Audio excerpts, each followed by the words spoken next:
If there's one question that has kept humanity up at night since the beginning of time, it's this: what really happens after we die? Most stories paint the afterlife with heavy drama, divine lights, or eternal fire. But what if the final judgment were actually a cold mathematical system calculated by points set in a colorful neighborhood filled with frozen yogurt shops? And that's exactly where The Good Place comes in. At first glance, it seems like just another cute sitcom about a woman who wakes up in paradise by mistake and has to hide the fact that she was actually a terrible person while she was alive. But don't be fooled. This show is about a lot more than jokes about ethics. It takes heavyweight philosophy, blends it with sharp, biting humor, and delivers one of the smartest, most twist-filled storylines in recent television. Here, the sky isn't the limit, and nothing is as perfect as it seems. If you think you've already seen everything there is about the afterlife, get ready, because The Good Place is about to blow your mind and make you laugh while it does. Today on the channel, we're diving into this insane journey where, believe it or not, nothing happens by accident. Eleanor wakes up suddenly in a room with a sign reading "Everything is fine," which usually is the first sign that absolutely nothing is fine. She enters the office of Michael, a celestial being who drops the bombshell. Eleanor is dead and has made it to the good place. It's basically the afterlife's VIP lounge.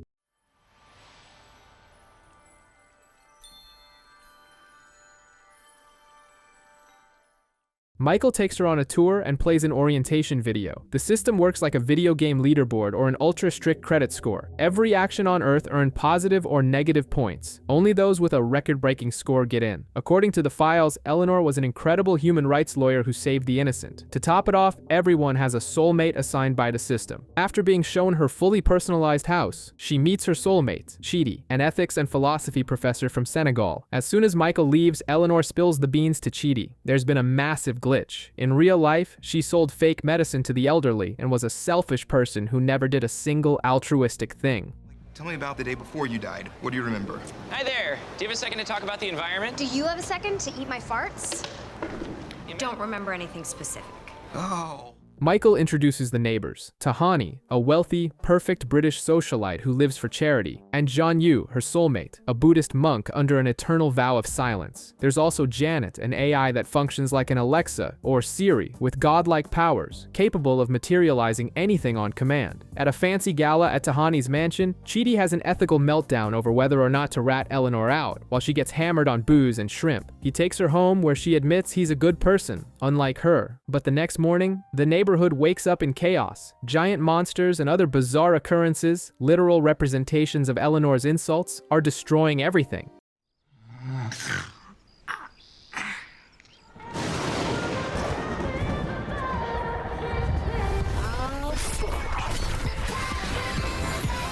Chidi gives her a reality check. Her presence is the cause. Eleanor begs him to teach her how to be a good person, just as Michael calls an emergency meeting. In the middle of the neighborhood's chaotic destruction, Eleanor tries to act natural to avoid suspicion. Poor Michael is in a full-blown panic, thinking he failed his first big architectural project in the afterlife. The perfect neighbor Tahani organizes a cleanup day to fix the mess, but there's a catch. Whoever volunteers misses out on flying lessons. Chidi agrees to be Eleanor's Mr. Miyagi of morality and begins teaching her how to be good. The first task, picking up trash. She agrees while complaining, but when she sees people flying like Superman in the sky, the temptation is too much. She hides the trash she was supposed to collect and sneaks off to fly with the crowd. Obviously, this backfires. A trash storm rains down on the neighborhood.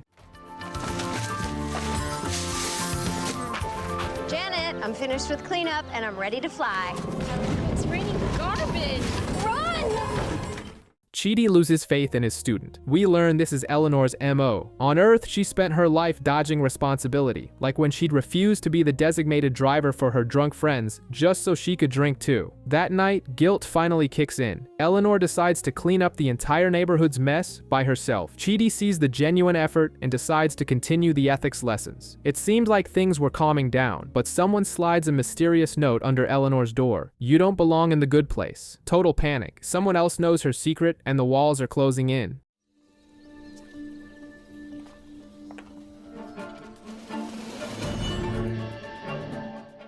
Eleanor's paranoia hits the stratosphere. She's convinced Tahani wrote the threatening note. After all, the neighbor is like a passive-aggressive Regina George from Mean Girls, but with unbearable kindness. Eleanor decides to play detective to prove the socialite has a dark secret. This triggers a flashback to her life on Earth, showing she was always a cynic. She dated a guy named Sam, who was a literal saint, but Eleanor thought being good was a waste of time in a dog-eat-dog world. Basically, she dumped him because his goodness annoyed her. Back in the good place, the mission to unmask Tahani fails miserably. Eleanor realizes Tahani is genuinely good and is just sad because her monk won't talk. Then unlikely friendship actually starts to form. Meanwhile, Michael tries to find a hobby for Chidi, but the ethics professor only cares about his book. The problem? The manuscript is a 600-page monster, completely incoherent, and with all the subtlety of a bull in the china shop, it convinces Chidi to toss his boring masterpiece in the trash and start from scratch. To add to the chaos, Janet is being rebooted and starts acting like a glitched video game NPC, switching personalities every second and blabbing uncomfortable random facts about human history. Unaware of the truth, Michael recruits Eleanor to investigate the neighborhood's flaws. Talk about the fox guarding the henhouse. But peace is short-lived. Eleanor receives another secret summons. She goes to the meeting and comes face to face with John Yu. The monk finally opens his mouth, breaking his vow with silence, and drops a bomb. He knows she's a fraud because he shouldn't be there either.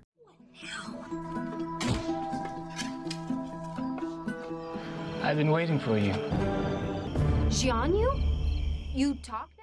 Forget everything you thought you knew about the silent monk. John Yu reveals to Eleanor that his name is actually Jason Mendoza, and he's from Jacksonville, Florida. Yes, he is literally a human Florida man meme. He isn't wise at all. He's an amateur DJ and low-level drug dealer who was mistaken by the system. He shows her his meditation sanctuary, which is actually a bud hole, a man cave filled with posters, video games, and zero spirituality.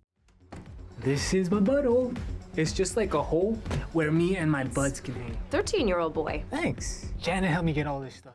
Eleanor and Chidi go into a full panic because now they have to teach ethics to a girl and manage this guy who has the cognitive capacity of a literal door. While Eleanor tries to keep Jason from doing something stupid, Tahani organizes a high-end gala to open a restaurant where everyone eats their favorite meal. It's all very Beverly Hills celebrity party, until Michael asks for heartfelt speeches. Jason, who can't stand pretending to be a Zen monk anymore, decides it's time to speak his mind in front of everyone. Eleanor realizes he's about to confess and blow both their covers. With no time to think, she creates the mother of all distractions. She absolutely destroys the giant cake at the party. The plan works, but it has a bizarre side effect. A giant sinkhole opens in the restaurant floor, swallowing the chaos. Their secret is safe for now, but the neighborhood is literally falling apart. Sinkhole! Everyone out!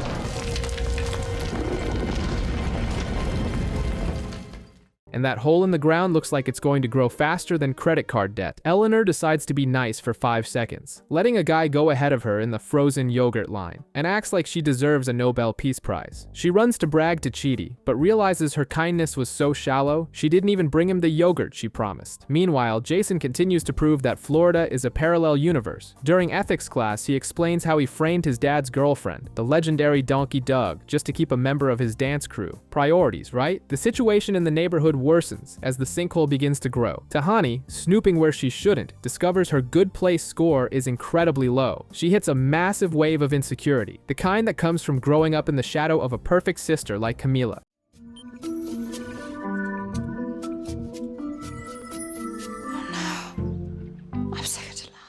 Chidi desperately tries to take a break from Eleanor, but the universe throws a curveball. Bart and Nina, a couple of expert lie detectors, are staying at Eleanor's house. The vibe turns into an FBI interrogation, and Chidi nearly melts from the stress. But the big secret they uncover is just that the professor has never had a serious relationship. After Tahani is nearly swallowed by the hole and knocked out by Janet, Michael resolves the crisis simply by validating the socialite's ego. The hole magically closes. To compensate for the stress, Eleanor prepares a cute surprise for Chidi. A boat ride with wine. The problem? He gets on the boat and realizes he has no idea how to row, turning a Zen moment into pure panic. Irony reaches record levels when Eleanor promises to help Michael find the source of the neighborhood's problems, which is her. Chidi takes the opportunity to give a lecture on keeping promises, leaving Eleanor in a serious catch-22. Michael is in a total funk, looking like a college student after finals week, and confesses he's been binge-watching Friends to learn how to socialize. Eleanor takes on the BFF role and takes the architect out to distract him with games and karaoke. Now,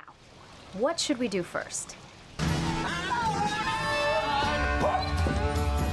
This is so interesting. Meanwhile, Jason has to interact with Tahani at a couple's spa and, in a panic, drags Chidi along. It is the absolute definition of third wheeling. The ethics professor has to bend over backwards to keep the fake monk from opening his mouth and ruining everything. In the end, Chidi saves the day by swapping Jason's bizarre gift, a drawing of a comedian, for an impressionist painting, making Tahani believe her soulmate has artistic depth. Michael concludes his investigation. The problem isn't architectural, it's a person. Eleanor starts sweating bullets, certain she's been caught. They check lists of suspects, and the tension rises. At the end of the day, Michael calls a general meeting, and Eleanor prepares for exile. But then comes the plot twist. Michael announces that the culprit behind the neighborhood's disasters is himself.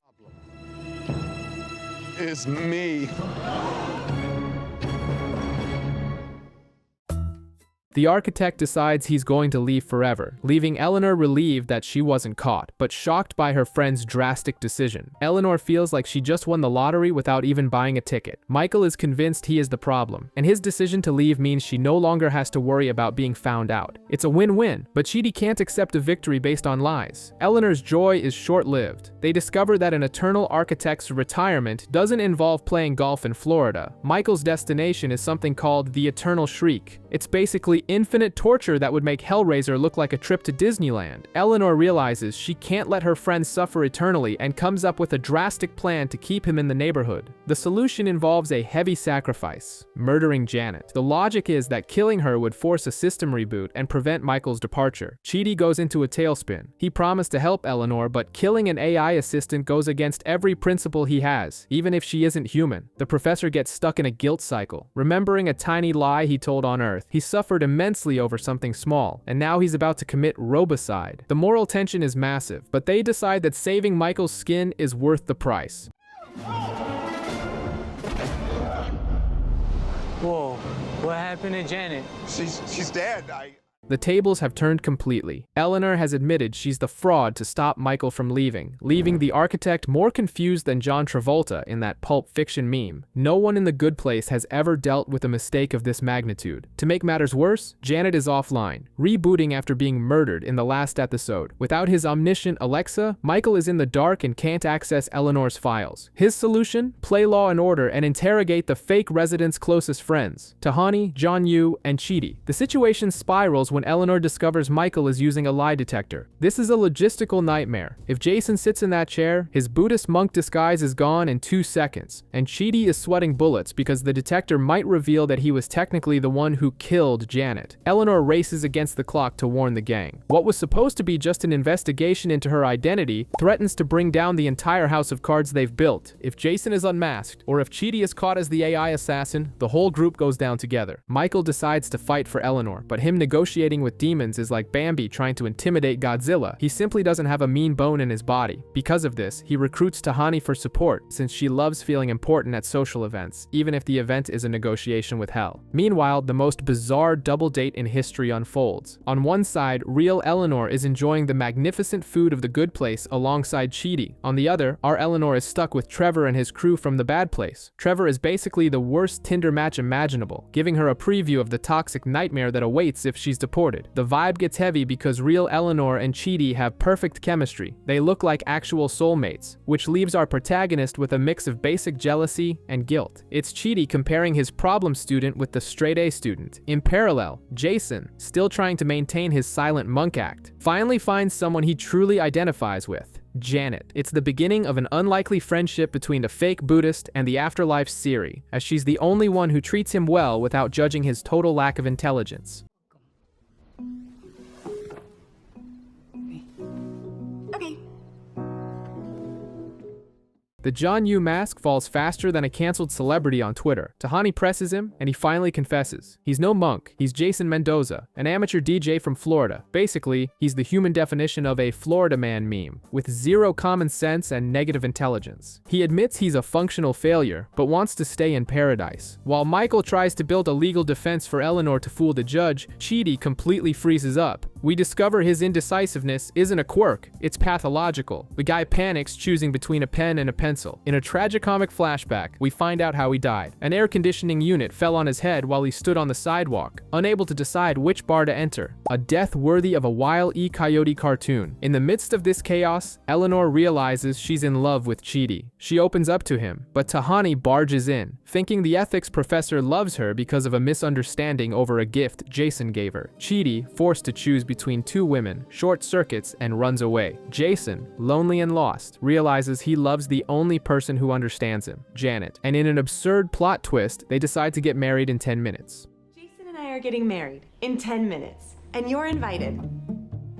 The wedding happens at the mansion, complete with a teenage-style speech and bad poetry. When Chidi finally returns, ready to make a choice based on instinct, both girls back off. Eleanor and Tahani decide to pretend the I love yous were just heat-of-the-moment exaggerations to save their friendship and focus on what matters, keeping Eleanor in the good place. Michael lays it all out. For Eleanor to stay in paradise, she needs to accumulate 1.2 million points. The problem? Her current balance is negative 4,000. It's like trying to pay off $1 million debt with Monopoly money. Tahani goes into PR mode and tries to help Eleanor earn points by doing favors for the neighbors who hate her. Meanwhile, Jason is still operating with the IQ of a potato. He gets it into his head that he needs Michael's blessing to get married, believing the architect is Janet's father. Janet, who understands the rules of the game, tries to explain that revealing the truth is social suicide, as it will expose Jason as a fraud and send them both to the bad place. But trying to use logic on Jason is like trying to explain quantum physics to a dog. On the romantic side of the apocalypse, things are heating up. Real Eleanor confesses her love to Chidi. The ethics professor, true to form, goes into a total panic. He's so lost he asks for relationship advice from fake Eleanor, the very person he also has confusing feelings for. Amidst the confusion, Eleanor realizes that grinding for charity points isn't going to work before the dreaded Judge Sean arrives. The trio of trouble, Eleanor, Jason, and Janet, decides that the best defense is a good getaway. They hijack a train and head for the medium place. On the way, we see a hilarious and tragic flashback of Eleanor's death. She was hit by a line of shopping carts right after being rude to an environmental activist. Instant karma.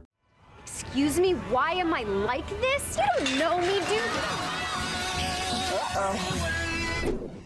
Upon arrival, they meet Mindy St. Clair, the sole inhabitant of this VIP purgatory. She's an 80s lawyer who lives naked and is basically a female version of the Wolf of Wall Street, only obsessed with cocaine. The medium place is a boredom nightmare, lukewarm, beige, and Mindy's only entertainment is herself and watching Cannonball Run 2 on a loop. Surprisingly, Jason kind of digs the mediocre vibe, but Eleanor realizes it's an endless slog. Back in the good place, Sean begins the trial. Chidi tries to defend his friend with emotional speeches, but the judge has zero patience for drama and literally cocoons himself, forming a shell around his body when things get sentimental. Don't. What's happening? The verdict is brutal. If the fugitives don't return, Chidi and Tahani will be sent to the bad place as substitutes. Eleanor discovers this unfair trade and has a crisis of conscience. Jason wants to stay in safe mediocrity, but the blonde realizes she's tired of running. After recalling how she emancipated herself from toxic parents as a teen and always had to fend for herself, she decides to break her selfish pattern. She convinces Jason to board the train back, ready to face the music and save her friends. Chidi, Tahani, we're back to save your souls. You're too late. You missed the cutoff. The core four barely have time to breathe after their escape to the medium place before they fall straight into the lion's den. Sean, a supreme judge with the charm of Darth Vader on a bad day, puts a proposal on the table. Only 2 humans can stay in the good place. Thus begins a twisted version of Survivor, where everyone argues about who deserves to be saved. Real Eleanor tries to play the hero and sacrifice herself, but the screaming and stress reach such an absurd level that our original Eleanor has the epiphany of the century. With the perfect timing of a noir detective, she drops the bomb. They aren't in the good place at all. They're already in the bad place. Michael, who had kept his mask on the whole time, lets out a classic Disney villain laugh and admits everything. Oh, man. You ruined everything, you know that? The entire neighborhood was a sadistic experiment he created, an eternal big brother where the torture isn't physical, but psychological. The idea was for the four of them to torture each other with their infinite neuroses, but the plan went down the drain because, against all odds, they became friends. Tahani discovers her philanthropy was pure vanity, and Chidi realizes his pathological indecision made everyone's life hell on earth. With the scheme exposed, Michael begs Sean to let him try a reboot. Sean agrees but warns it's the last chance. Before Michael wipes everyone's memory Men in Black style, Eleanor tears a page from a book and writes a message to herself, hiding the paper in Janet's mouth. The universe restarts, Eleanor wakes up in the waiting room all over again. But this time, Janet delivers the secret note. Find Chidi. The game has begun anew. I think this is yours. After I was rebooted, I found it in my mouth. What the fork is a cheat? We are officially in attempt number 2, and the pressure on Michael is higher than a championship final. Sean made it clear, if this version fails, Michael will be forcibly retired. The plan now is to keep the 4 humans separated to prevent them from forming a trouble squad. The soulmates are now demon actors, and the goal for the first night is simple. Get Eleanor drunk so she causes chaos at the welcome party. But Eleanor 2.0 inches is already sharper than a horror movie protagonist. Her new soulmate is a gym rat who totally ignores her, and when Janet delivers that Memento-style note telling her to find Chidi, she's already suspicious. She wanders the neighborhood full of doubts, and even crosses paths with Jason, who is still playing the silent monk and hands her a random gear. Michael tries to massage her ego, crowning Eleanor the best person in the neighborhood, just to turn up the pressure. Meanwhile, Chidi is living his personal hell, forced to choose between 2 soulmates, only to have the rug pulled out at the last second. But the real Greek tragedy happens to Tahani. Michael put her in a tiny house with a short, poorly dressed partner and forced her to wear cargo pants. This completely breaks the socialite. At the party, instead of Eleanor getting trashed, it's Tahani who snaps over the tackiness of her clothes and downs every drink in sight. Michael's plan backfires completely. Crocs also? Eleanor stays sober and suspicious while trying to talk to Chidi, while a drunk Tahani knocks over tables and accidentally sets the event on fire. It seems chaos has found a way back. Jason wakes up again in Michael's office for attempt number 2, and the architect arrives with custom-made psychological torture. A BFF Buddhist monk named Luang who sticks to him like glue. The idea is to force Jason, who never shuts up, to spend eternity in absolute silence with another person. Mendoza tries to pull a GTA-style getaway, sabotaging the monk's bike to flee, but Luang has that horror movie villain teleportation and appears at the cabin before Jason even arrives. A total nightmare.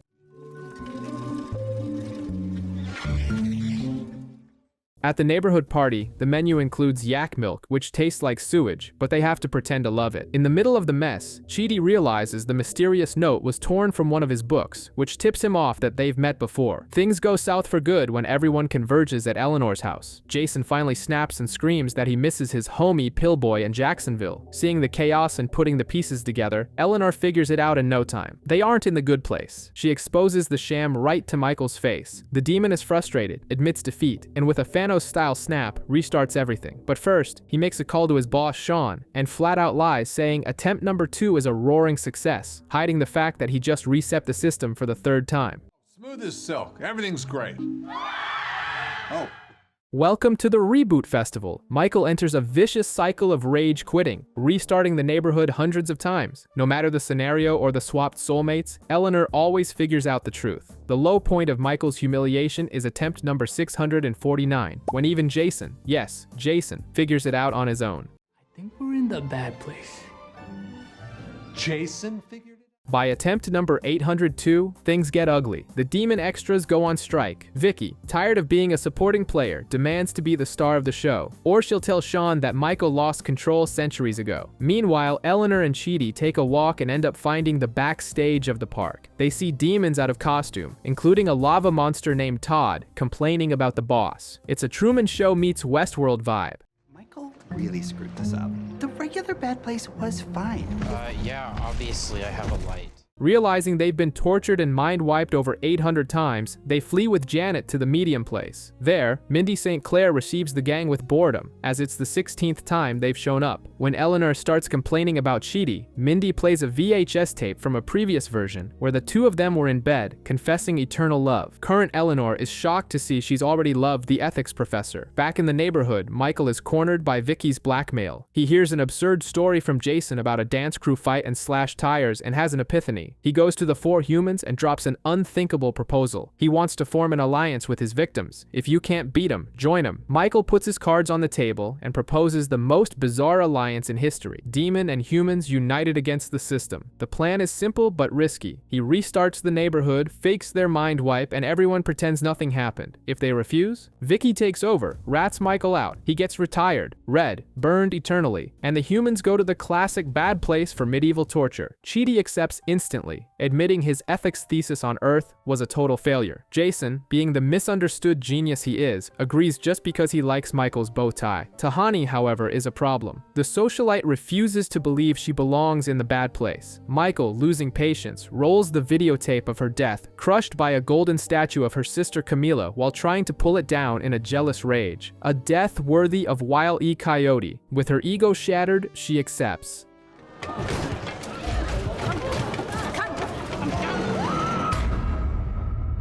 Oh no.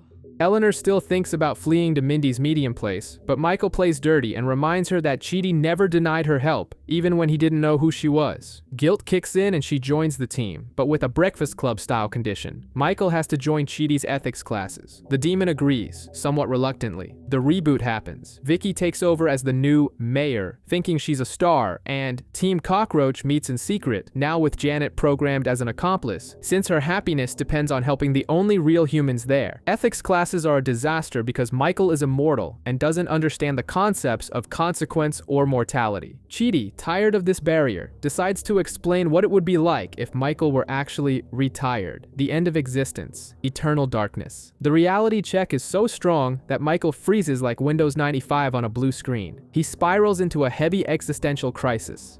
Poof. Gone. Nothingness. Inky black void. Done. No.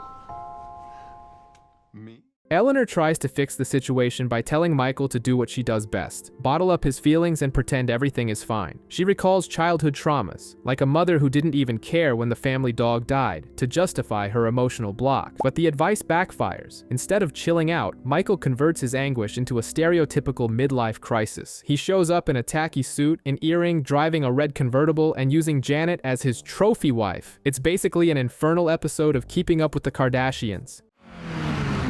I think I found him. Is that Janet? Oh, yeah, have you met my secretary, Jeanette? Meanwhile, Tahani is suffering, literally and figuratively, because Vicky organized a party much better than hers. Tahani's ego can't handle being a supporting character. In the end, Eleanor has to explain to Michael that sadness and the fear of death are part of the human package. He calms down and goes back to his studies. As for Tahani, desperate for praise and validation, she ends up in bed with Jason. The problem is she wants to discuss the relationship afterward, and Jason is still in Narnia. Chidi decides to teach the famous trolley problem, that impossible ethical choice between letting a trolley hit 5 people or diverting it to kill just 1. But Michael, being a retired demon with a short fuse, thinks the theory is a bore. He decides to spice things up and turns the lesson into an interactive version of Saw. The architect throws Chidi into an ultra-realistic simulation where he has to actually drive the trolley, complete with Tarantino-style blood on the windshield and victims Chidi actually knows. So that way I only kill 1 person. Oh, it's your friend Henry there. The ethics professor, who already freezes up choosing a muffin flavor, is traumatized by the carnage and kicks Michael out of the classroom. The ex-demon tries to win the class back with bribes, playing sugar daddy with extravagant gifts, but Chidi isn't buying it. A truce only happens when Michael delivers a robotic apology, written word for word by Chidi himself. In another corner of the neighborhood, Tahani and Jason are in the middle of some soap opera drama. Tahani wants to keep the relationship a secret because she's dying of embarrassment, while Jason wants to shout it from the rooftops. Janet ends up becoming their couple's therapist, listening to the romantic problems of her ex-husband and the socialite. The problem is, Janet wasn't programmed to be a third wheel. The stress of processing all this causes her to operate beyond her limits, triggering earthquakes and bizarre glitches in the neighborhood. Aw, I'm happy for you guys.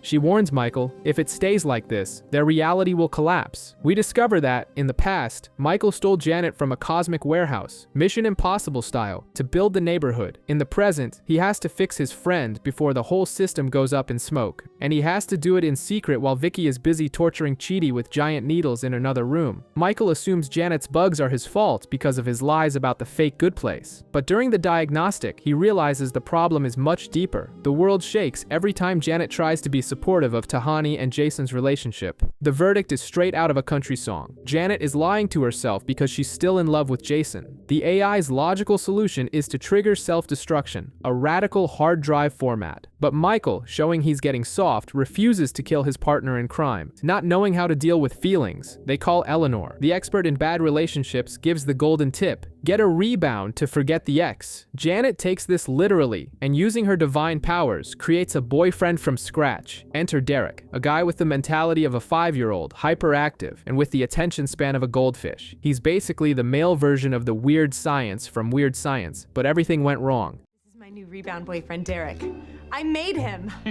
Hi, I'm Derek. Whoa! Look at this glass! Oh my god!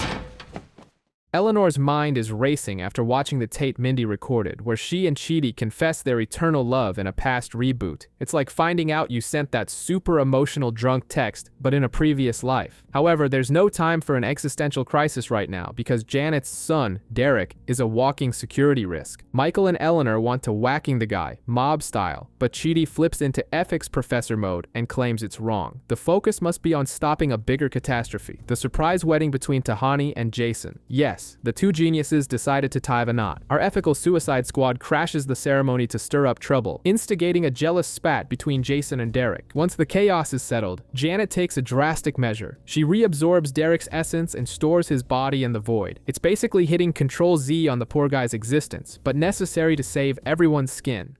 Yep. Goodbye, mommy girlfriend. Bye, everybody. Derek's going away now. With the dust settled, Eleanor gathers her courage and shows the tape to Chidi. Both are shocked by the chemistry they had in the past. Michael asks for moral advice, and Eleanor drops a bombshell. The demon is becoming human, but the joy is short-lived because when Michael returns to his office, he finds Sean, the big boss, sitting in his chair, waiting for explanations like a furious school principal, congratulating Michael on the success of the experiment, and even giving the architect a promotion. Michael stays in character, performing a dramatic reveal to the humans that this is the bad place, but Sean warns the party is over. The neighborhood is shutting down, and the quartet is headed for conventional torture. To make matters worse, he puts magnetic handcuffs on Janet, turning our omnipotent AI into a high-end paperweight. Janet? Oh, hi, little cuties. Janet, what's wrong? Oh, where's my phone? The group panics, but Eleanor realizes Michael is giving a DiCaprio-level performance. He drops a specific reference to the philosopher Kierkegaard regarding a leap of faith, which is basically a secret code for Chidi to understand there's still a plan. While a farewell party unfolds with demons mocking the humans and getting wasted at an infernal rave, the group must trust the architect blindly. The next day, Vicky tries to snitch on everything to Sean, but Michael is faster and craftier. He points out that the humans escaped on a train and blames her incompetence. Sean and his demon crew go chasing after the train in another engine. Then comes the heist movie-worthy plot twist. Nobody has escaped yet. The group was hiding under the tracks.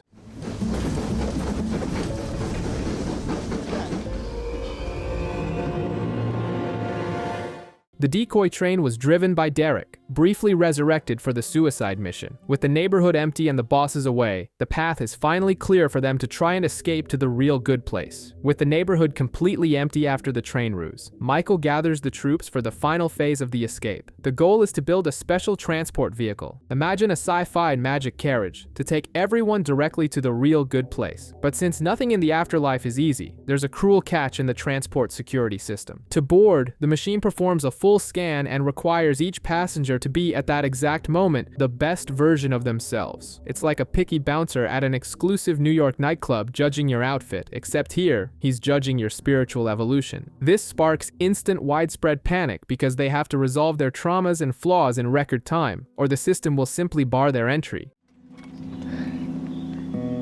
Ah, nuts! It's okay. Oh, Chidi got in my head.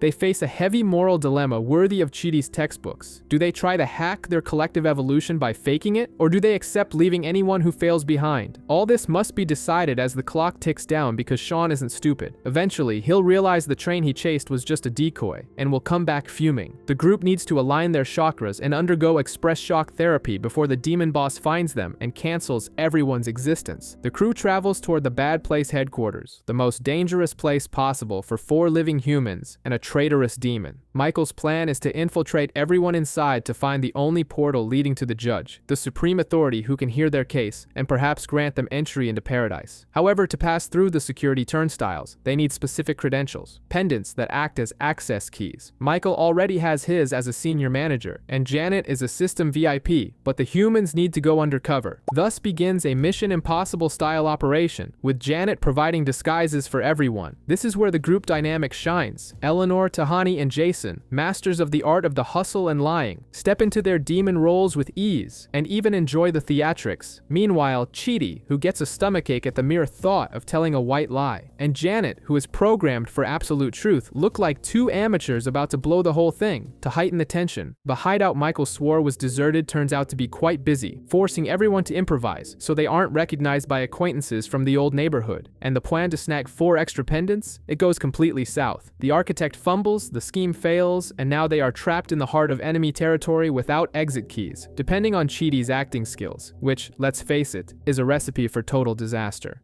Maybe I don't know what I'm talking about.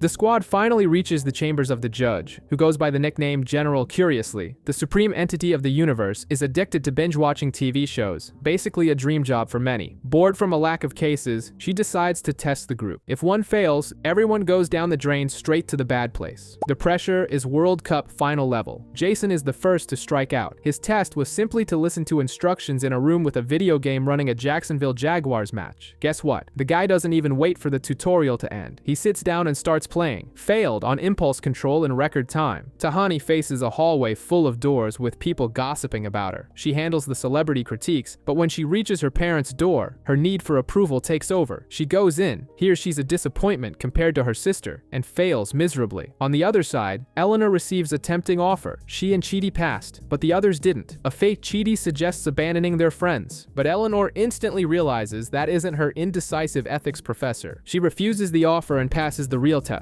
The problem is the actual Chidi. His test was to choose between 2 hats. Simple, right? Except the guy takes an hour and a half and chooses nothing. Result, failed due to chronic indecision. Final score, almost everyone failed. Yeah? Feeling good? Very.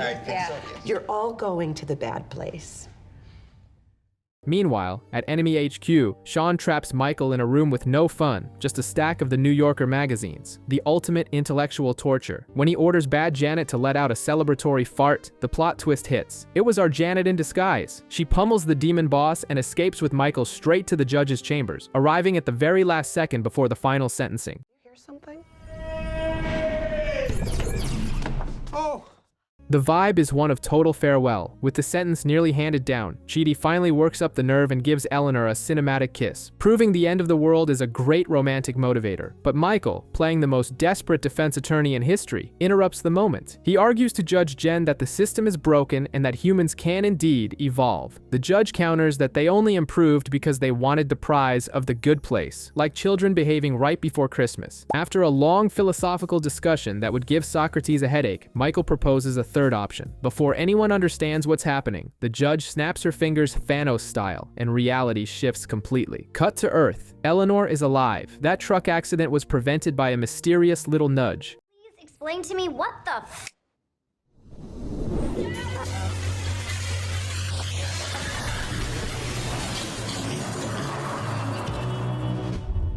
Shaken by her near-death experience, she quits her predatory job, becomes an environmental activist, and confesses her wrongdoings to her roommate. The new life lasts 6 months until the routine wears her down and she reverts to being the old, selfish, lazy Eleanor. That's when Michael enters the scene, infiltrating Earth disguised as a bartender. While she's drinking, he drops a line about what we owe to each other. This sparks a light in her head.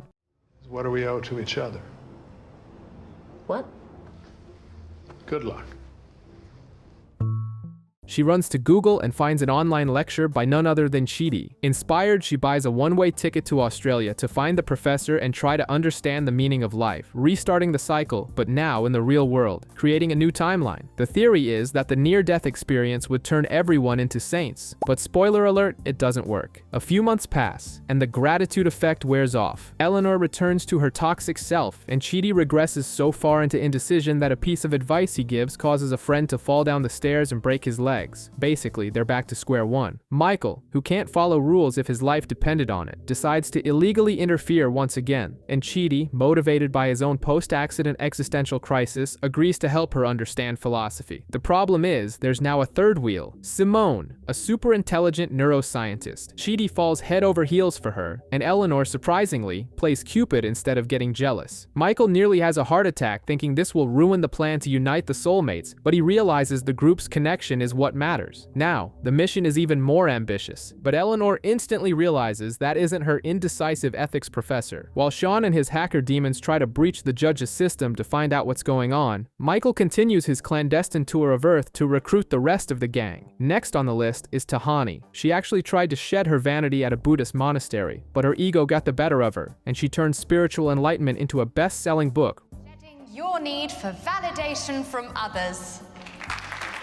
To get her to Australia, Michael poses as a sleazy investor, a role he plays far too well, and convinces the socialite to join Chidi's study. With Jason, it's more of a Florida man situation. He tried to focus on dance and avoid crime, but an honest life doesn't pay the studio's bills. The winner is Panther Blood! Sark monsters!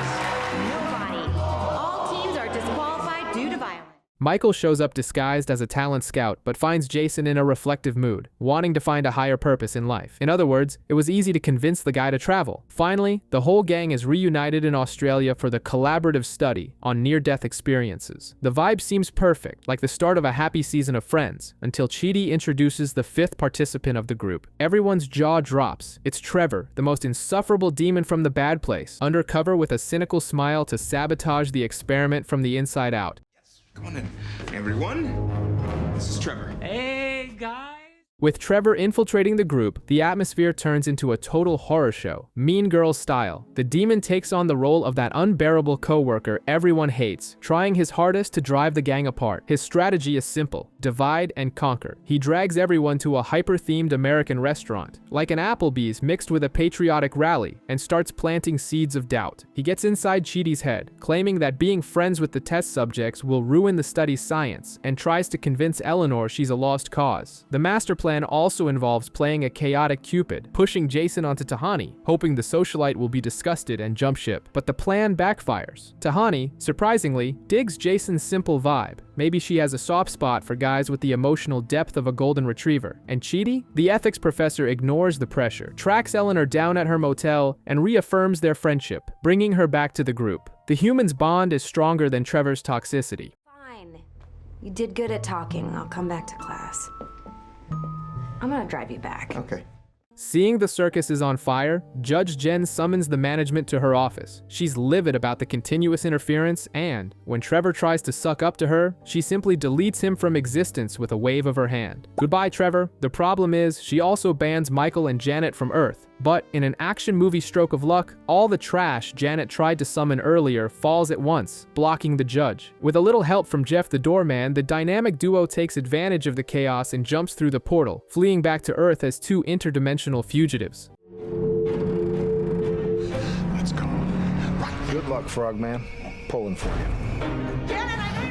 Michael and Janet land on Earth, but with one small detail. They've been nerfed. Most of their divine powers stayed behind, so now they have to operate in hard mode. The objective shifts. Instead of manipulating everything like they're playing The Sims with cheat codes, they need to act as snowplows. The metaphor is simple. Their job isn't to drive the human's car, but to clear the road so Eleanor, Chidi, Tahani, and Jason don't hit the first lamppost. Michael wants to ensure the quartet stays together, as he believes the key to their salvation lies in their companionship. Basically, they become those helicopter parents who try to solve all their kids' problems without them noticing. However, being a guardian angel without magic powers brings a series of unforeseen consequences. Every time Michael removes an obstacle, the question arises: how far can they interfere without stripping the gang of their free will? The dilemma now is knowing if they are truly helping the group evolve or just preventing them from learning from their own mistakes. It's a delicate balance between being a wise Yoda-like mentor and just a well-intentioned stalker. The chaos hits the fan immediately. The humans find the dimensional portal and catch Michael and Janet discussing the afterlife.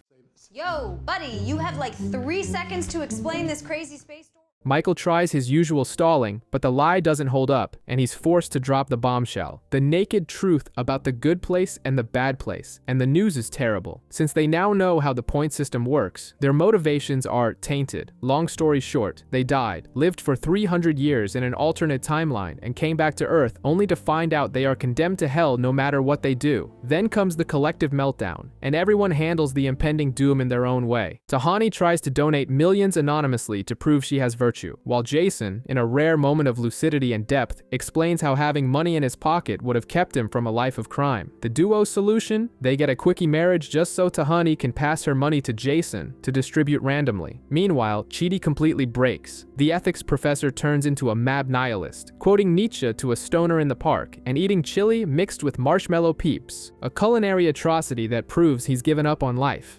Bowls up, you put the peeps in the chili pot and add the M&Ms. I'm gonna eat all this chili and/or die trying.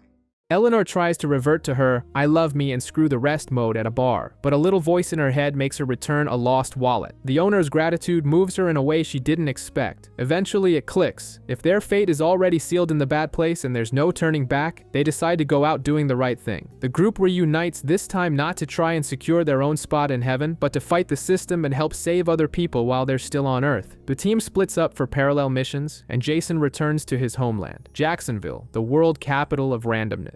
The goal here is to help his father leave the life of crime and become a decent citizen. Jason's idea is for his dad to finish the electrician course he dropped out of, which would be a simple task if the Mendoza family didn't have the focus of a 5-year-old in a candy store. It's basically trying to turn a GTA character into an employee of the month. I think of him as my son.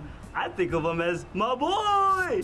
Tell me about it. Double Trouble sounds amazing. We should bid. And Tahani is shocked by the level of swampy chaos. Meanwhile, Chidi has a massive romantic problem. He realizes that dating Simone is a huge risk. If he lets the truth about the afterlife slip, she'll go to the bad place. The only logical solution? Break up with her. The problem is, Chidi can't lie and is the most indecisive person in the universe. Eleanor steps in as the relationship coach, convincing the philosopher to cut ties. To help, Janet creates a virtual reality simulator for Chidi to practice the breakup, Matrix style, but focused on social awkwardness. Obviously, the attempts are disastrous and hilarious, with Chidi freezing up, breaking into cold sweats, and creating absurd situations that would make anyone want to crawl into a hole. The mission to save Simone's soul turns into a horror show of awkwardness, proving that ethics is easy. Breaking up is the hard part. Real name is Special Agent Rick Justice, FBI. Nope. We need to break up, but here's a puppy. Oh. Eleanor and Michael play Sherlock Holmes and track Eleanor's mother to a suburb in Nevada. The shock is huge. The woman who faked her own death isn't living as a fugitive, but as the perfect housewife with a nice guy husband named Dave and a stepdaughter. Eleanor is outraged, thinking it's all a facade and that her mother is going to scam this new family at any moment. It's that thriller movie vibe where the protagonist swears the neighbor is an alien, but no one believes them. On the other side of the world, in Budapest, family tension explodes. Tahani tries to make peace with her superstar sister Camila, but is met with coldness. Things get so heated that Tahani goes full Hulk and nearly swings an axe into a museum table. But in a moment of epiphany while looking at her sister's art, Tahani realizes that all of Camila's work is about their toxic parents' trauma. The two finally find something in common, their hatred of the pressure they suffered. It ends in a hug and a reconciliation worthy of a Keeping Up with the Kardashians season finale. Tahani, what are you doing? Stop it! Because I love you. Because you feel just as alone as I do. Back in Nevada, Eleanor tries to unmask her mother at a school meeting, but falls flat when she discovers the husband already knew everything. The truth hurts. Eleanor admits her anger isn't about the scam, but jealousy over seeing her mother being affectionate with another child, something she never had. After an emotional conversation where her mother apologizes, they make up. Is there more cash in your bra? Always.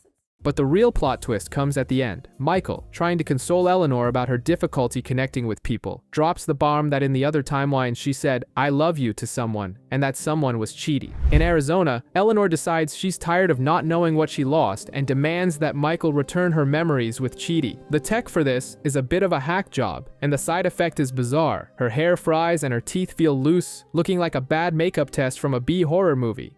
Recalling afterlife memories here on Earth has some significant side effects.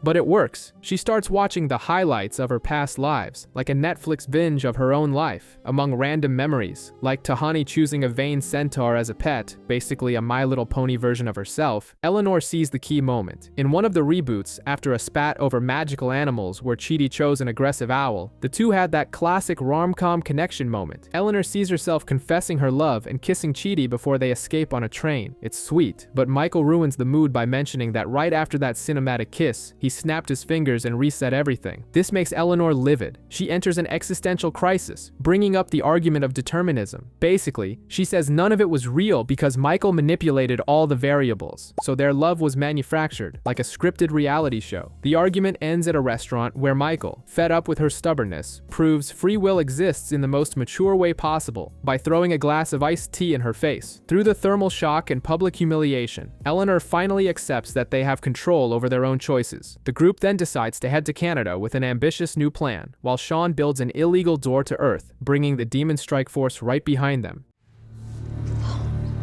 Am I on Earth? Yes. That's exactly what I did. The gang arrives in Calgary, Canada to find the living legend, Doug. This is the guy who, high on mushrooms in the 70s, guessed with 92% accuracy how the afterlife point system works. Michael thinks he's going to find an enlightened guru, but the reality is depressing. Doug lives in constant fear of losing points. He only eats lentils and radishes, purifies his own urine to drink, and lets a neighborhood kid bully him just to avoid conflict. The height of the madness is when he steps on a snail and holds a full funeral for the creature. The guy is basically a happiness pump who sacrifices himself for others, living in absolute misery. While Michael tries to convince Doug to live a little, unsuccessfully because the guy is paralyzed by the fear of hell, the rest of the crew is at a local bar playing pool. The piece ends quickly when demons led by Sean storm the place. A Roadhouse-style bar fight breaks out, but with supernatural powers. Janet goes full John Wick and defeats the Bad Place crew single-handedly.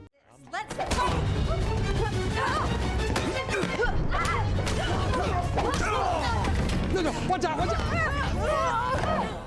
They capture Sean, and then comes the bombshell. The demon mocks them, saying that even Doug, with his entire miserable life of holiness, doesn't have enough points for the good place. This sets off a giant red alert in Michael's head. The system is broken. Before they can process this, more demons arrive. Cornered and with no way out, Janet takes a drastic measure. She sucks the 4 humans into her void, which technically kills their bodies on Earth instantly. It's a real-world game over to try and save their souls on Janet's server. Say goodbye. Goodbye, Earth! Wait, did you just say we're gonna die? The squad is hiding in Janet's void, which is essentially the cloud of the afterlife. But there's a serious bug. Humans can't survive there. So the system turns Eleanor, Chidi, Jason, and Tahani into identical copies of Janet. The scene looks like a Being John Malkovich nightmare, mixed with Agent Smith clones from The Matrix. Okay, that one's Jason. While Eleanor has an existential collapse over her relationship with Chidi and nearly crashes the whole server with her emotional instability, Jason and Tahani end up discovering old memories, including the bizarre fact that Jason and Janet were once married in another life or death. Outside, Michael and the original Janet infiltrate the Afterlife accounting office to audit the system. They find Neil, the head accountant, who is about as enthusiastic as an HR manager on a Monday morning. Michael asks for Doug's score and discovers the unthinkable. The guy is going to the bad place, and the nuclear bombshell follows. Nobody, absolutely nobody, has entered the good place in the last 521 years. The system is more frozen and broken than the Ticketmaster website on a pop concert pre-sale day. Neil thinks this is normal, but Michael is livid. Inside the void, the world is falling apart because of Eleanor's crisis. Chidi, stepping out of his eternal indecision, kisses her, which stabilizes the system and returns everyone to their original forms.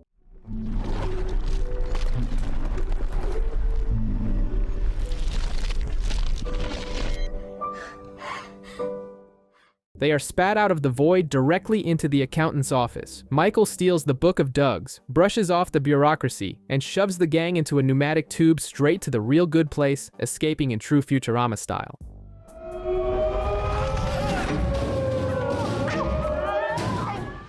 Where are we? We're in the good place. The gang lands in the Good Place post office and encounters Gwendolyn, an employee so innocent and happy she'd make Hello Kitty look depressed. Michael makes up a story that the humans won a contest and goes to try and talk to the management. Meanwhile, Chidi manages to calm Eleanor down, and the two finally have a decent romantic date, drinking wine and enjoying the moment without monsters or torture. Tahani tries to resolve the awkwardness between Jason and Janet, but the robot is struggling to maintain her neutral Janet facade and ends up having an emotional breakdown. Michael meets with the Good Place Committee, a group of angels who are the definition of useless kindness. They agree to investigate the problem, but warn that the process will take centuries. It's the most inefficient bureaucracy in history. Michael gets frustrated, but then comes the series epiphany. Analyzing Doug's book, he realizes the system wasn't hacked. The problem is that the modern world has become so complex that living morally is impossible. Buying a simple apple at the market can make you complicit in pollution or slave labor on another continent without you knowing. Every action has a chain of negative consequences. Amidst the revelation, the cover-up falls apart. Janet cries, Gwendolyn gets suspicious, and Eleanor literally comes out of the closet screaming that she slept with Chidi. What's up, fart faces? Chidi and I just had sex in a closet. Chaos ensues, and the doorman warns. The next stop is the IHOP, the interdimensional hole of pancakes, to talk to the supreme authority, the judge. The gang is gathered at the IHOP, and no, it's not the pancake house where you go to cure a Sunday hangover, but the interdimensional hole of pancakes. Michael argues to Judge Jen that the point system is more broken than a McDonald's ice cream machine. His point is brilliant. The modern world is so complex that you buy a tomato, and without knowing it, you've funded 3 dictatorships and polluted 2 oceans. No one can be good because the consequences are unpredictable. The judge thinks it's all a lame excuse until Jason, yes, Jason, drops some ancestral wisdom about a friend named Big Noodle, who worked so hard he didn't have time to think about ethics. The judge accepts the challenge, goes down to earth, and returns traumatized. Oh, brother, that was rough.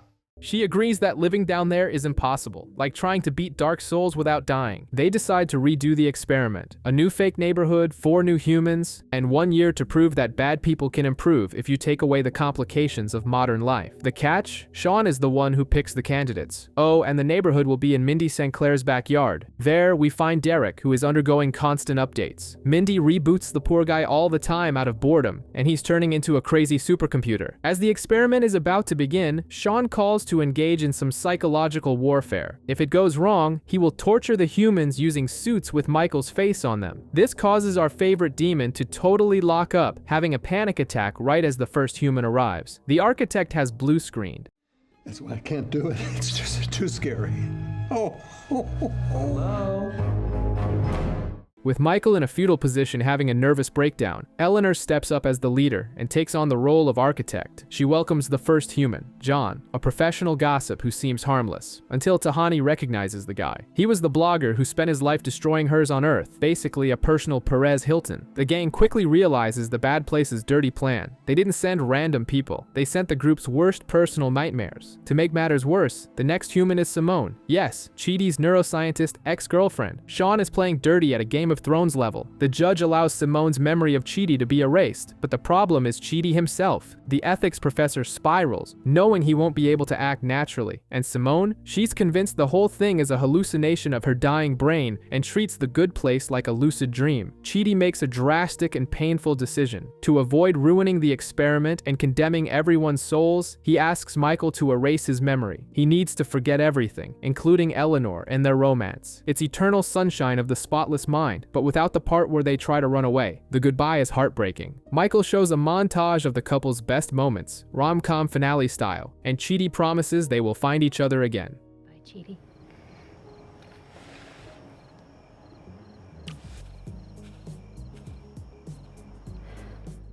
The next day, his memory is wiped. Eleanor, swallowing her tears and maintaining her architect persona, opens the door and welcomes a Chidi who has no idea who she is. The experiment has begun, and the cost was far too high. The situation kicks off in total chaos with the arrival of the new test subjects. First up is Brent, a CEO oozing that rich, entitled boomer energy who thinks he owns the world. Then there's Linda, a woman so dull she makes a beige wall look thrilling. Meanwhile, Simone has gone full Inception. She's convinced the whole thing is a dying brain's hallucination and treats the good place like a sandbox video game where nothing has consequences, wreaking havoc on the neighborhood. While Eleanor tries to keep the humans in check, Jason gets tangled in a domestic spat with Derek. Janet's son boyfriend is acting high and mighty, demanding her attention and taunting Jason. Bad move. Jason has the impulse control of a 5-year-old on a sugar high and hits Derek's kill button without a second thought, blasting his rival into space while Nindy just laughs at the misery.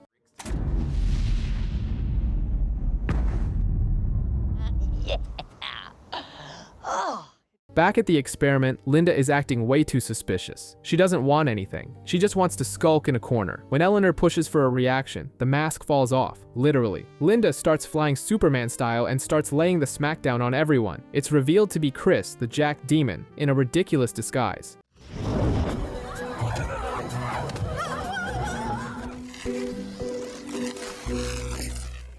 Sean cheated shamelessly. Judge Jane shows up furious, sends Chris back to the bad place, and drops a bombshell. As punishment for Sean, the fourth human subject is now none other than Chidi. The tables have turned and the pressure on Eleanor just tripled. With Chidi officially on the clock as a test subject, Eleanor needs to get the house in order. The problem? Brent is such a narcissist that even Michael's go-to tortures don't work. They unleash giant golf balls and Godzilla-style mascots on the town. But the guy's ego is bulletproof. He believes that if he's there, he deserves VIP treatment, ignoring every sign that he should be a better person. The team panics, and Eleanor feels the crushing weight of leadership. She overhears the group doubting her abilities and, in a moment of vulnerability, throws in the towel and quits. But Michael, playing the wise Disney movie coach, chases her down and gives her a reality check. Only a human can truly understand and manipulate other humans. With her confidence restored, she returns with a brilliant plan. Weaponize Brent's arrogance against him by inventing a fake best place that he can only reach by doing good deeds. Meanwhile, Jason is having the worst afterlife ever. Janet breaks up with him because she needs to focus on her work and thinks he's too impulsive. To add insult to injury, she tells him Blake Bortles was cut from the Jacksonville Jaguars. The kid's heart shatters into a million pieces. But Eleanor has no time for mourning. To make Simone believe the world is real, she plays her final card and tells a memory-wiped Chidi that Simone is his soulmate. She sacrifices her own happiness to save humanity, pushing the man she loves into the arms of his ex.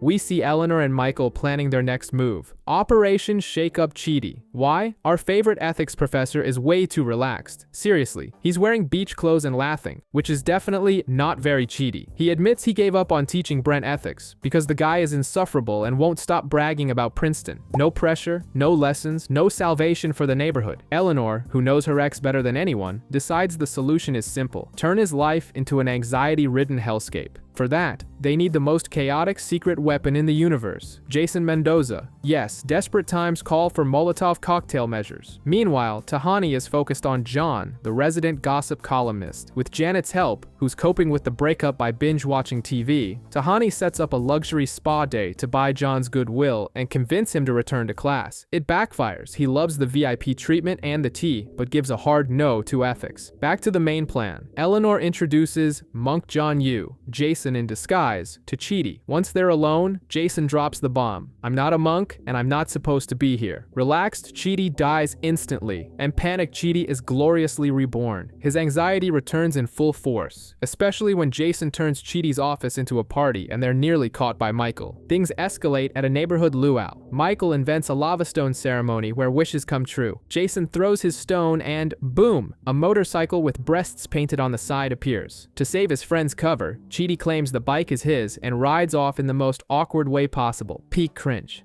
Yay! It's mine! John, you tossed my rock. Can't wait to cruise the streets in this bad boy.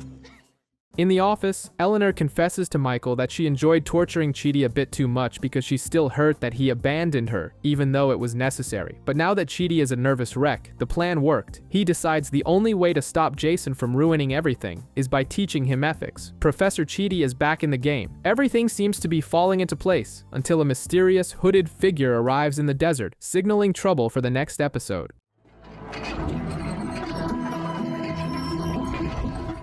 The group tries to unwind with a magical game of Pictionary where drawings come to life. It's all fun and games until Chidi, with the artistic skills of a toddler, draws a horse. The creature pops off the paper looking like a low-budget horror movie freak and starts trashing the neighborhood. The mood turns dark when Glenn, a defector demon, arrives with a bombshell. The Michael they're with is actually Vicky in a skin suit. It's a real-life game of Among Us. Michael swears he's himself but refuses to take off his human skin because underneath he's a giant, disgusting fire squid. Janet pulls out a lie detector and uses it on Glenn, who promptly explodes into blue goo. Panic ensues, and Michael, desperate to prove his loyalty, threatens to blow himself up too. That's when the unthinkable happens. Jason Mendoza, the guy who usually can't open a pickle jar, has a Sherlock Holmes moment. He handcuffs Janet in a ninja-like move. The reason? She didn't correct him when he called her a girl. Jason found the imposter. This is a bad Janet in disguise who took the original's place a while back. She admits she was upgraded by Sean to be a better actress. With the mole exposed, Michael and Jason form the unlikeliest bad boys duo and head to the bad place to rescue the real Janet. In the bad place, Demon Con is in full swing. It's like Comic-Con, but instead of Marvel nerds, it's demons learning new torture techniques. Jason and Michael have to infiltrate, and the plan is straight out of Inception. They disguise themselves as Vicky pretending to be Michael and Glenn pretending to be Jason. It's cosplay within cosplay. They take the stage for a presentation and fool everyone, even the real Janet, who only catches on when Jason drops his classic "not a girl" line. The party ends when the real Vicky shows up, creating that Spider-Man pointing meme in real life. Michael tries to give an inspiring speech about redemption, but the demon crowd couldn't care less. Left with no choice, he pulls out the goo gun, turns Vicky into a blue puddle, and the trio makes their escape.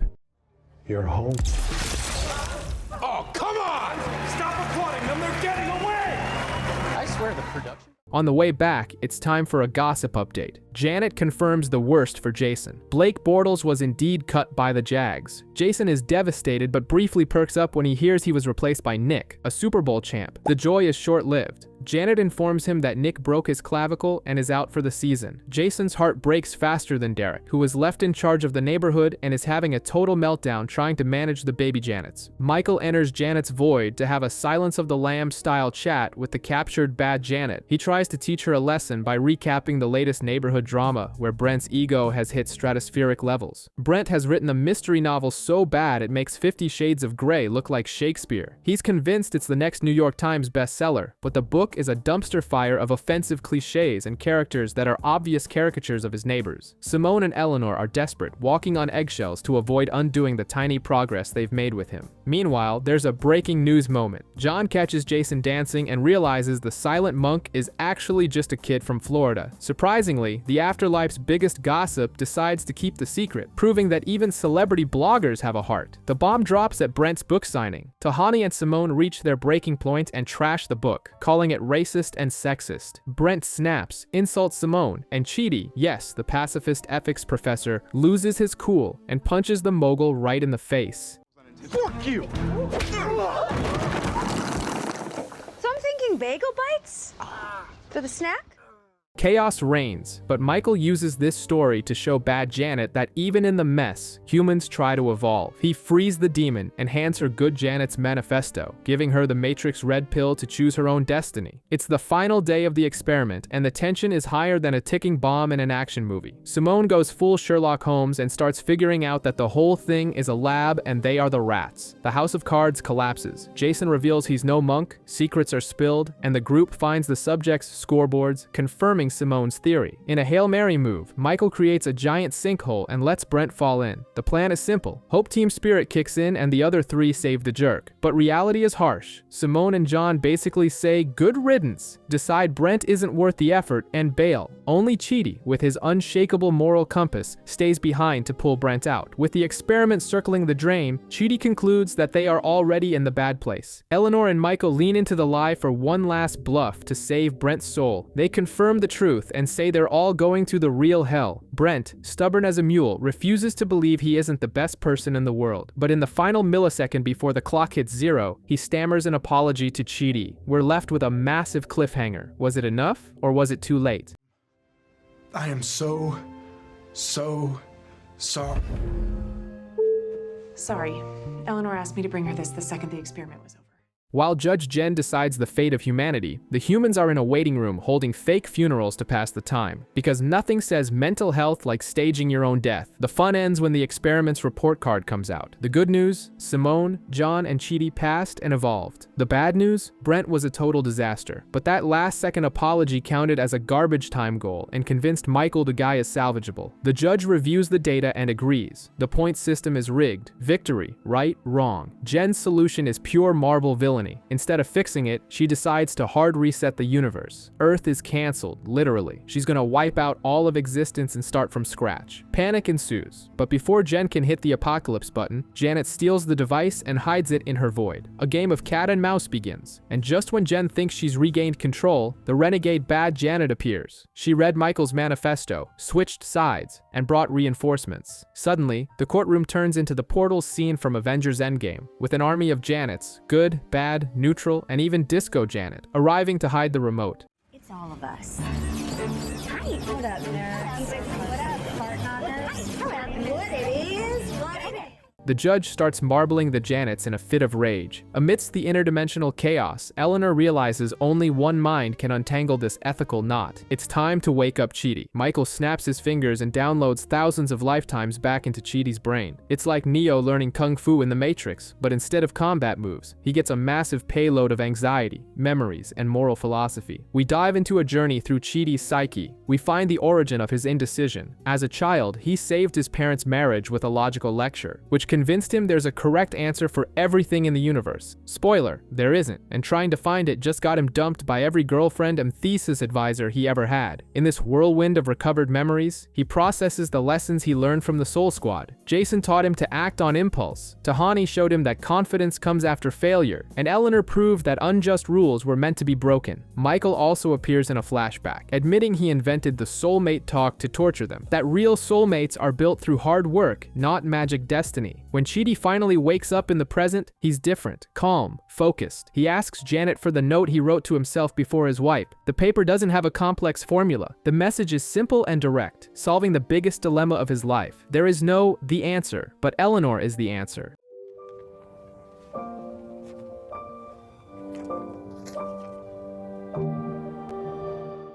The philosopher is finally ready for the game. Judge Jen is hell-bent on formatting Earth and reinstalling Humanity OS, but there's a snag. The Apocalypse remote is hidden in an infinite sea of Janets. While she plays Where's Waldo in the void, the team has very little time to improvise a solution. Chidi, now in full genius mode, and Eleanor try to sell a new idea. The current system is too binary. They propose a medium place for the May people, but the Good Place Committee is useless, and Sean, the demon boss, rejects everything, even when they offer to sacrifice themselves eternally. When all seems lost, Janet summons the ultimate secret weapon, Timothy Oliphant. Yes, the justified sheriff materialized, just to distract the judge with his southern charm. Here he is. Ma'am, You hate me, Olive. I think you should hear him out, Judge. While Jen swoons, the team presents the final plan. Life on Earth shouldn't be the final exam, but the introductory course. When you die, you enter a roguelike video game system. You go through personalized tests, get feedback on your failures, have your memory wiped, and try again. Repeat until you become a better person, or prove you're a lost cause. The judge digs the idea, but Sean is still the holdout. Michael, in a stroke of brilliance, realizes the demon doesn't care about morality. He just loves the beef. Sean is like the Joker, who can't live without Batman. Michael tells him the truth. If the world ends, Sean's fun ends too. The villain realizes that testing humans in this new system gives him the chance to mock Michael for billions of years, and he takes the deal. They stop the judge seconds before the final click. The system is saved, and Chidi proves philosophy is good for something after all. Now for the logistics. How do you teach sadistic demons to be constructive architects? It's like trying to teach a shark to be vegan. Michael tries to teach a class, but the demons can only think about chainsaws and physical torture. Saving the day is Vicky, the aspiring actress demon who is always a thorn in their side. Vicky understands the new system better than Michael himself and creates perfect scenarios to test ethics. Using Tahani as a guinea pig, Michael feels the weight of his age and irrelevance. Realizing his role is done, he makes a master move. He manipulates the situation so Vicky thinks she's staged a coup and takes over the architect school. Her ego is satisfied, the system runs smoothly, and Michael bows out gracefully. Meanwhile, Chidi and Eleanor look through each other's files. There's that slight fear of seeing someone's search history or past trash bag moments, but they realize they've outgrown it all. Love wins, etc., etc. With the school running at full steam, the first pass notification arrives. It's not a random human. Judge Jen decrees the main quartet has been through enough and deserves a free pass. A golden balloon descends, the same one Michael used as a lie at the beginning of the series, but now it's real. The whole squad boards, including an unemployed Michael who decides to take a sabbatical. The destination? The real good place. No, I know. It's real this time.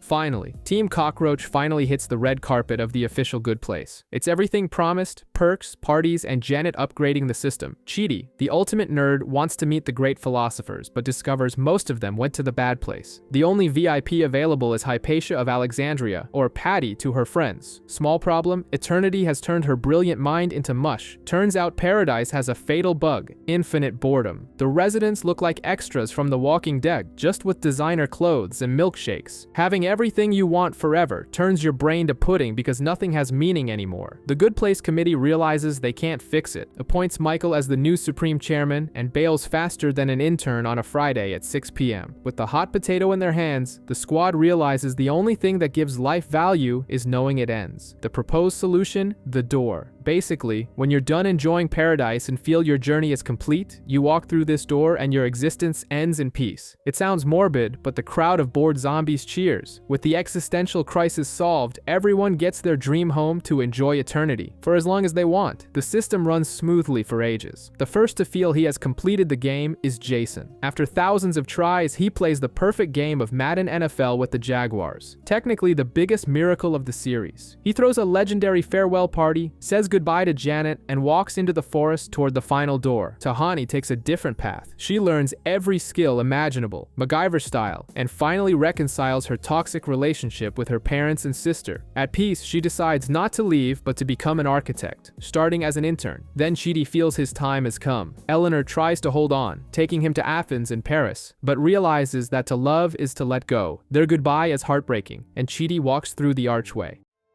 And leave before I wake up?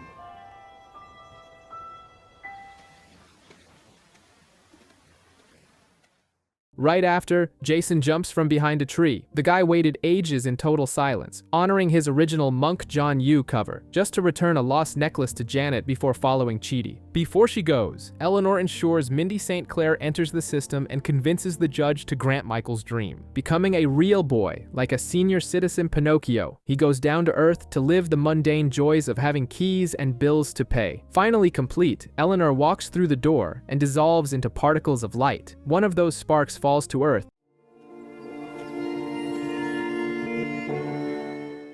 and inspires a neighbor to deliver a misdelivered letter to the human Michael. The ex-demon thanks him, drops his classic catchphrase, "Take it sleazy," and lives happily as just a regular guy.